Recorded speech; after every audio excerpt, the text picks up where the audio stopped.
dalam agama Hindu ada 10 awatara. Aku sebutkan 10 awatara itu dalam kitab Wisnu Purana. Yang pertama adalah Matsya Awatara, yang kedua Kurma Awatara, yang ketiga Waraha Awatara, yang keempat Narasimha Awatara, yang kelima Wamana Awatara, yang keenam Parasurama Awatara, yang ketujuh Rama Awatara, yang kedelapan Krishna Awatara, yang kesembilan Buddha Awatara, yang kesepuluh Kalki Awatara. Dari 9 awatara itu sudah muncul, sedangkan awatara yang ke-10 Kalki Awatara belum muncul, dan aku ingin melamar jadi Kalki Awatara. Oke, aku ceritakan awatara satu persatu. Awatara yang pertama Matsya Awatara, digambarkan dalam bentuk ikan raksasa. Tapi menurutku awatara yang pertama ini sesuai dengan makhluk pertama yang ada di bumi. Ya mungkin ikan purba. Ingat kan, sebelum ada semua makhluk, ada makhluk pertama seperti ikan.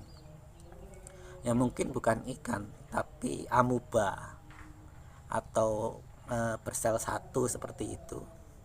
Jadi dia berenang di dalam air.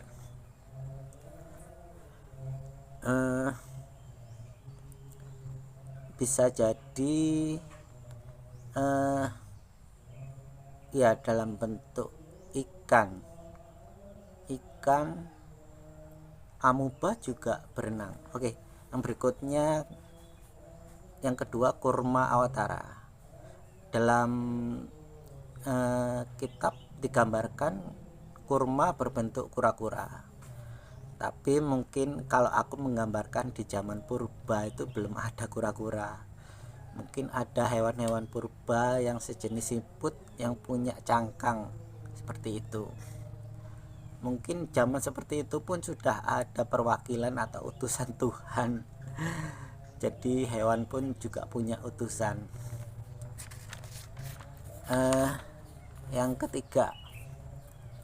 ketiga adalah Waraha Awatara, digambarkan dalam bentuk babi hutan. Ya mungkin zaman itu, zaman purba juga kan banyak hewan-hewan yang seperti babi hutan kan. Oke.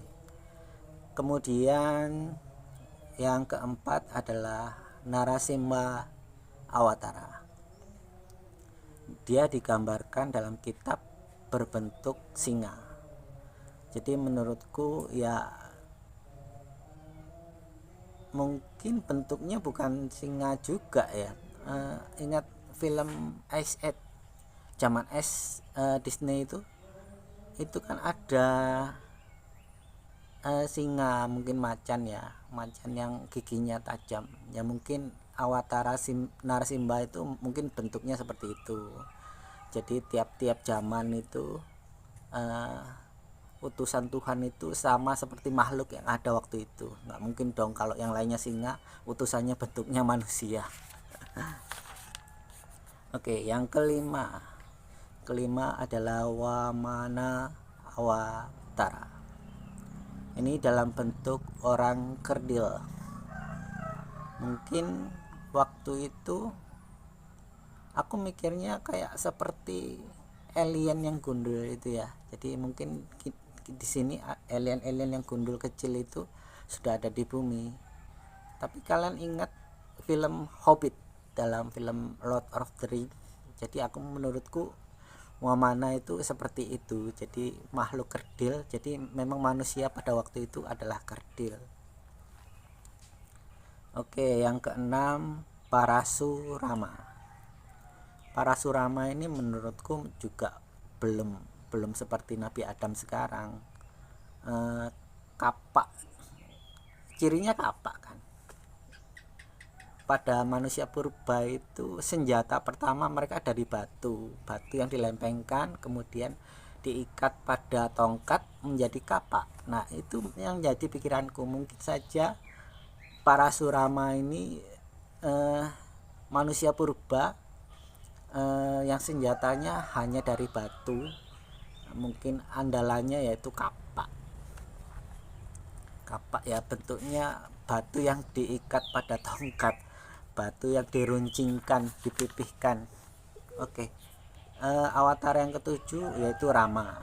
Kita melihatnya dalam kisah Ramayana. Rama adalah anak Prabu Dasarata. Dia melawan Rahwana. Rahwana itu buto, bisa saja bentuknya seperti Huluk, dan mungkin saja dia alien atau makhluk dari luar angkasa, atau mungkin para alien juga hidup di bumi. Jadi atau mungkin Titan, raksasa. Jadi manusia melawan raksasa. Ada sebutan dulu raksasa namanya Nephilim. Oke, lanjut. Avatar yang ke-8 Krishna. Krishna adalah putra Wasudewa. Kulitnya biru. Krishna bisa merubah dirinya menjadi orang lain.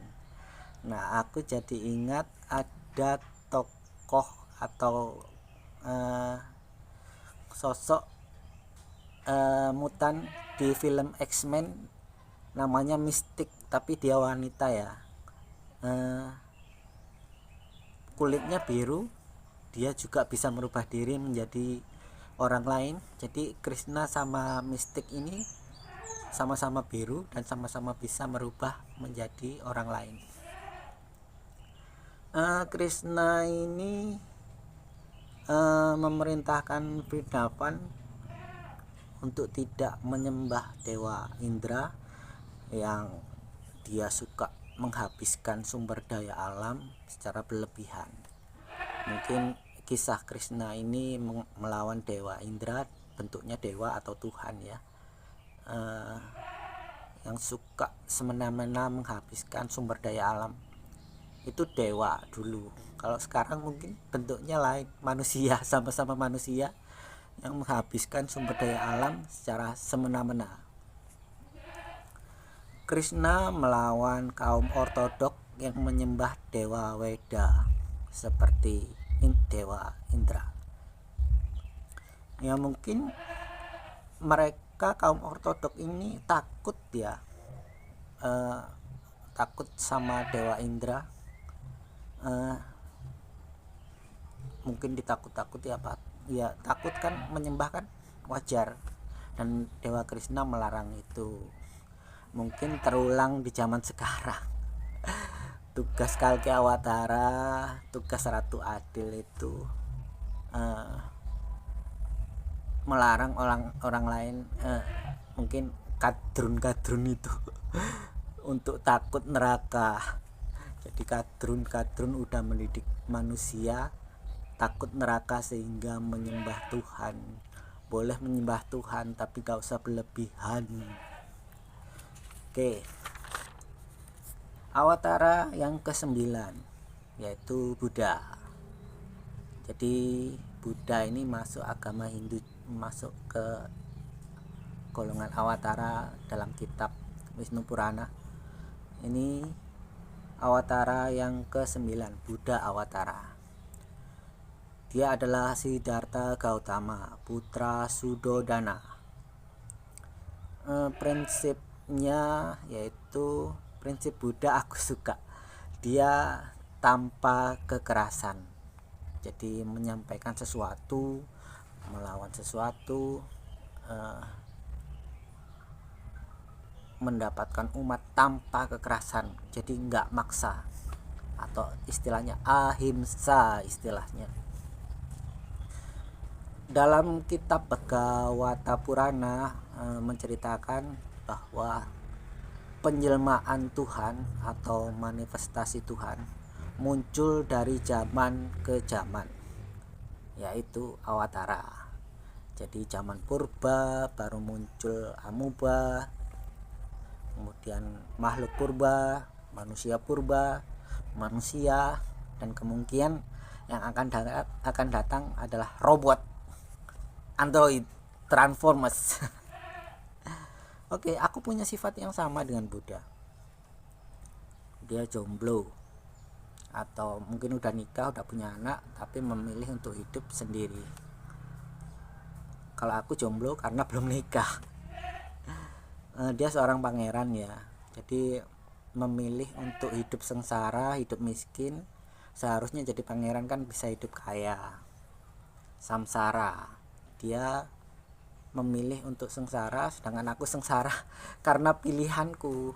Jadi aku nggak mau terikat oleh istri, nggak mau terikat dengan pekerjaan, jabatan, karena itu akan mengikat pikiranku. Aku nggak bisa bebas, nggak bisa memperjuangkan orang, terikat perintah atasan, terikat waktu, terbuang oleh istri, jabatan, pekerjaan. Dalam kisah Siddhartha Gautama, dia keliling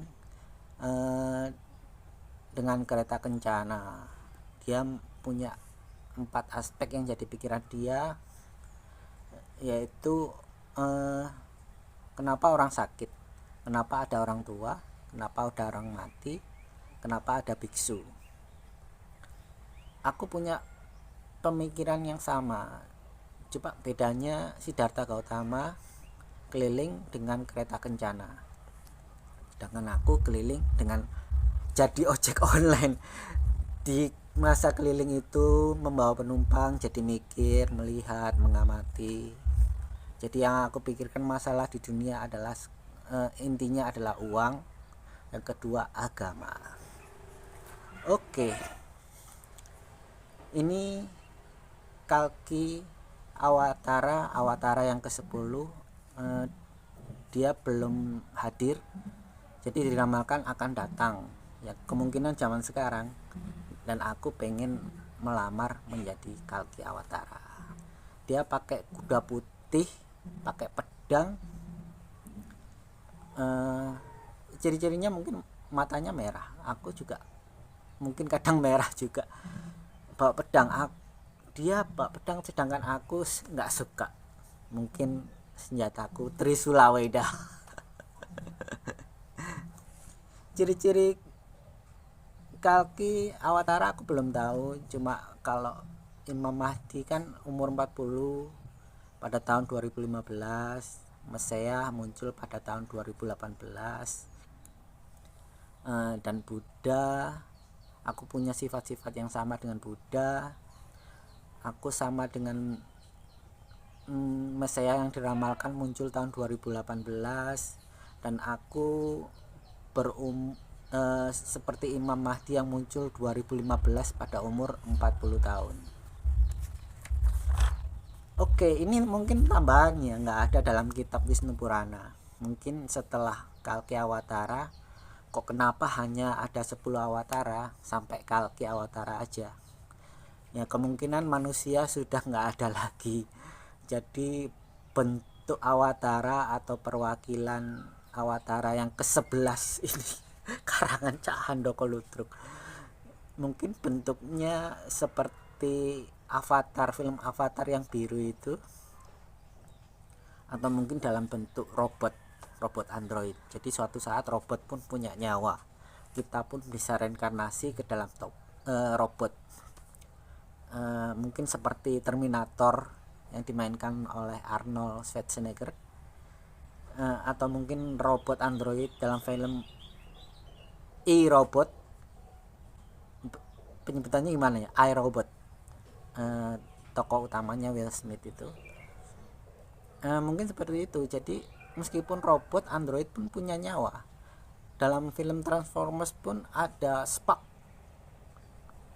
jadi robot pun punya nyawa. Jadi kemungkinan Kalki Awatara sudah habis, manusia sudah habis, ada awatara berikutnya bentuknya android, bentuknya AI.